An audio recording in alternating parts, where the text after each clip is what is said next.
Hey guys, in today's video, let's learn how to upload and share files on Dropbox. First thing first, open a new tab and type in dropbox.com and get logged into your account. Now let's go ahead and upload a files first. So for that, make sure that you have been selecting this home page, then select new and upload a file from your file explorer. Now under add, select if you're going to upload a single file or a whole folder.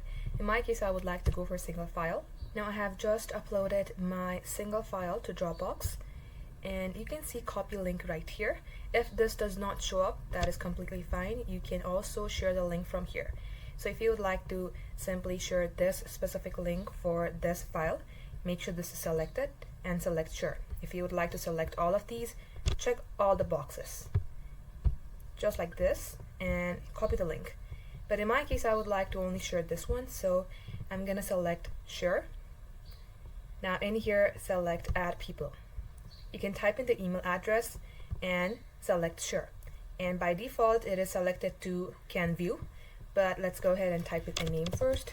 So make sure that you have been typing a Gmail address of people and then select share. Now once you have shared this, you're gonna have to select this copy link button. As you do that, the link will be copied and select manage from here. Now here is what you should do and make changes. Under who has access, select anyone with link and only people invited. That way only people that you have invited will be able to view your documents or files.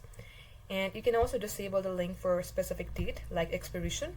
You can go ahead, turn it off or on according to your preferences.